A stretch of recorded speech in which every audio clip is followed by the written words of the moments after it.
going to be interesting to see who ends up winning that game. The Celtics lead the Atlanta Hawks 66-50. Lakers up 46-45 on Detroit. Brooklyn up 49-45 on the New York Knicks.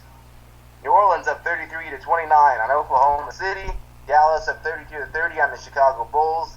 And later on tonight, Portland will be playing against Denver.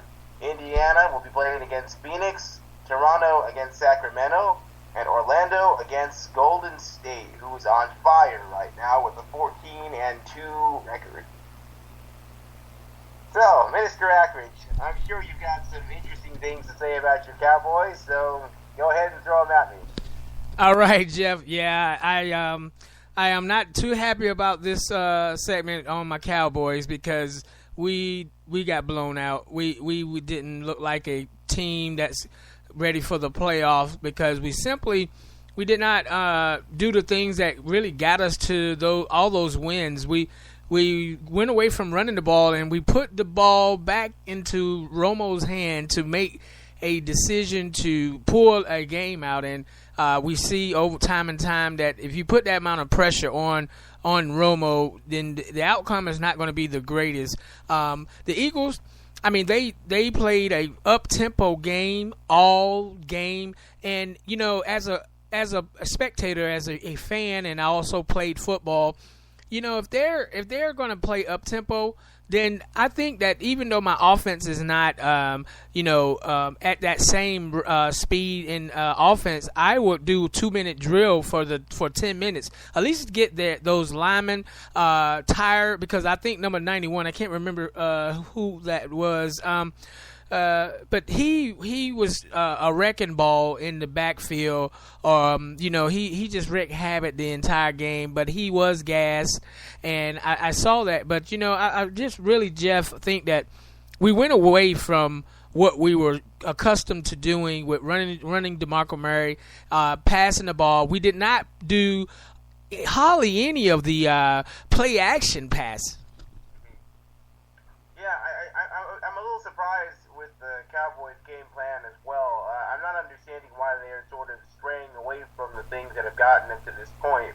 I know it seemed like they were down for a good part of the game, but by the same token, though, when you're not giving DeMarco Murray the football, I don't understand the logic behind that. Much like when I was watching the Patriots play the Packers, I couldn't understand why they weren't giving LeGarrette Blount the football more. I don't know why they had Tom Brady throwing the ball so much against a Packers team throughout the year that has had trouble stopping the rush. But I think for the Cowboys, though, I don't understand. I don't really understand what they're doing. I think they need to go back to basics and do the things that have gotten them to this point. You're right on that, Jeff. Because listen. Let me tell you, on defense, we did not blitz.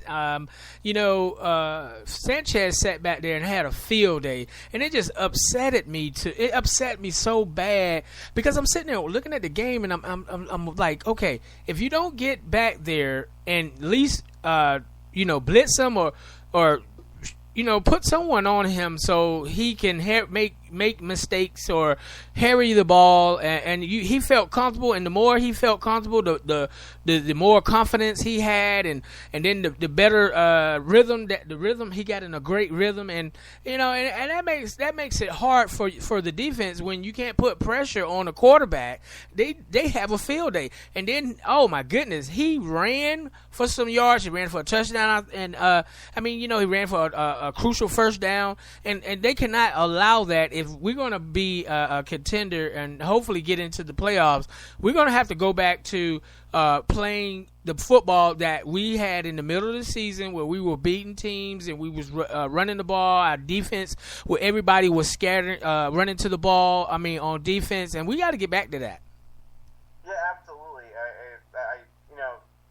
It's, as you said, you got to get back to doing what got you to this point, and I think playing solid defense, having the ability to get pressure on the quarterback, not overplaying, not breaking contain. I don't understand, as you said, Mark Sanchez rushed for a touchdown. If you're the Cowboys, you've got to know who you're playing against quarterback-wise. Mark Sanchez, throughout his career, has had good speed. when it comes to running, to rushing the football. So, to see them, lose their composure, if you will, I mean, to see them lack that discipline when they needed to have it was a little surprising for me. And I think they've got to get that back, and they got to get that back quickly. They got to be, consistent with the games that they're playing, because I still think ultimately the Cowboys will make the postseason. As I said, because I don't see the Cardinals holding on. I really don't, especially with losing Carson Palmer. That's really going to hurt the Cardinals in the long run. And with the Lions, I can't figure out what's going on with Detroit. I really can't. I mean, they're one of those teams where I know they won last week, but this is usually the kind of time of year where they sort of fall apart. So with the Cardinals and Lions, we predicting them falling down or out of the playoff race, it's gonna elevate the Cowboys or bump them up. So I think the Cowboys will make the postseason, but these are some of the things they've got to get fixed before they get in. All right, that's it. You're right on that. Hey, I know we don't talk about too much about college ball, but let me tell you this, and let me just make this clear. The best game of the entire weekend to me was the Alabama and Auburn game. I mean, I watched that game. Auburn had Alabama. Alabama could not stop the offense. They could not. The defense had its way. And it looked like it was over for Alabama at halftime. But let me tell you, man, them guys, man, from Alabama, man, they came back. And the quarterback threw 4 interceptions that game, and the coach was going to bench him and bring in the backup, but he stayed with him. They made a crucial fourth and one. I think it was a 4th down play, maybe 4th and 2, but they made that 4th down play, and then that quarterback 5 touchdowns in a row. That was that was a great game. Alabama and Auburn. Yeah, absolutely. It's that's the heart of a champion for you, though. Alabama, as we've seen, for the last 4 or 5 years, they find ways to win games, and they are the kind of team where you can never count them out. As you said, they stumbled out the gate, but they found a way to get the job done. And and as we look toward the end of the season, as we head into some of these championship games, it's going to be very interesting to see which teams end up going to that 4-team playoff by the time it's all said and done. I for one, believe they should expand the 4-team playoff to an 8-team playoff. But regardless, though, it's Alabama proved a lot in that game, and I look forward to seeing what they do this season as we head toward the playoffs. That's right, and we was talking about that today, Jeff. Just like the NCAA basketball, they have the brackets. They should do the football the same way. If you lose one, you're out. You're done. And again, that will kind of make it interesting.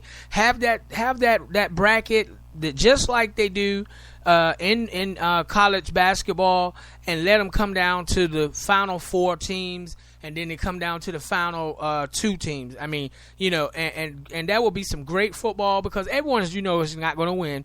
But it will make it very, very interesting. And then you might have some of those sleeper teams that no one ever heard of coming in and winning a championship. That will be the news for college basketball around the globe. Yeah, absolutely. Yeah, I really do believe they need to expand it. As I said, 4 teams. I think 4 teams is a little too small. I think they'll expand it to 8 next year. I don't think they need to expand it to 16. And the reason why I don't think they need to do that is because you could have the 16th ranked team, win against the number 1 ranked team, but it's a lot of times we see those games during the regular season and they're blowouts. But I think if they expand it to 8 next season, I think it'll really be exciting, because I think for a lot of teams that are outside of the final 4, if you will, a lot of those teams between 5 and 8 can really give a number 1 or number 2 team a run for their money. Yeah, you're right. You're right on that. Definitely. 8 teams will be great, Jeff. But let me tell you, before we go, I just want to say I'm looking for the championship game. This is who I want to see in the championship game. I want to see Alabama. I do like Alabama. I mean, I watched them the last couple of years when they I mean, I love the way they run the ball. I mean, they are hard-nosed. Everyone plays hard. I mean, I just love that way they play hard. But I would love to see Alabama and Florida State. Now, Florida State has, I mean, they have shown that they are a second half team. They come alive. I mean, Winston, he plays, I mean, great. I mean, he plays excellent in the second half. I mean, he still makes some mistakes, but he comes back. He gets you back in the game. And then, as we saw the last probably 3 or 4 games where they trail, and he brought them back and actually were able to win the game. But to be 12-0 and 7-0, 7-0 at home and 12-0 overall, and you still a third seed team, is really no respect. So I think they're playing with a chip on their shoulder because, you know, Alabama's a great team, and you know, but they have lost that one game, so they're still number 1. Where, you know, Florida, they can't even get the number 2 spot. So I think that's still a lot of that plays on Winston. He's been in the media. Things been going on with him, but he's been a young guy, a college student, immature, because, you know, when you're college, you haven't matured. Your brain hasn't matured. You're there. You're going to make crazy mistakes. You're going to do some silly things, but I think that he's going to be okay. But that's the game that I want to see in the championship. Yeah, I'd love to see that game as well. I think it'll be really exciting. Obviously, for Florida State, they're a team where, they're undefeated, but people still have questions about them, and I know I've still got questions about them as well. They find ways to win, but, you know, some of the games they've won have been okay. Like the game they played against Boston College just a couple of weeks ago, they won by a field goal at the end of the game, mainly because Boston College missed the field goal to wide to the left, and then they came down the field and were able to score after that missed field goal. They've had a lot of close calls, but they find ways to win, and that's really what championship teams do. It may not be pretty all the time, but in the end, a win is a win. That's right. That's right. Hey, man, I think we had a wonderful time tonight. Anything you want to tell the listeners before you go? Well, it's been great being back here on the show. I'm going to hand things back over to Minister Ackridge, and I'll see you next time. Bye. All right. All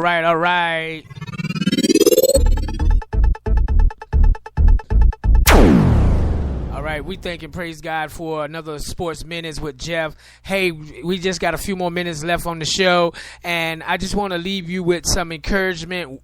All right, we're going to listen to some encouragement on our way out. I'm telling you, you can make whatever kind of money you want to make. You can have whatever you want to have. You can do whatever you want to do. Like, there are no limitations. And aren't you tired? There's some of y'all out there right now. You're tired. You know, somebody telling you when to come to work. Somebody telling you when to take lunch. Somebody telling you when to do a vacation. Somebody telling you what you can and cannot do. Some of us, we were born to fly. But what I'm telling you is when you become the right person, what I mean by the right person is once you identify who you are and you begin to separate yourself from the masses, and you begin to see your individuality, when you begin to see your talents, when you begin to see your personal skills. All right, it's like this. If you ever wore a suit from the store before, that's one thing. But if you ever got a suit tailored, are you hearing what I'm saying? If you ever got a tailored suit before, you know that it's different from going to buy a one-size-fits-all suit and then having a suit that's tailor-made. It fit different. The pants are different. The way you walk in it is totally different. Why? Because it's fit to you. And what I'm telling you is you need to have a tailor-made life. When you were created with a specific purpose, a specific design. I don't care if you was born and, you know, your parents didn't claim you. You still special. I don't care if your mama wasn't in your life, your daddy wasn't in your life, you are still special. When you were created, you were designed to do what nobody else can do. And I'm telling you, when you become the right person, what you do is you start separating yourself from other people. You begin to have a certain uniqueness. As long as you following other people, as long as you being a copycat, you will never ever be the best copycat in the world, but you will be the best you could be. So I'm challenging you, number one, I'm challenging you to find your value, right? Number two, I challenge you, listen to me. If you want to make more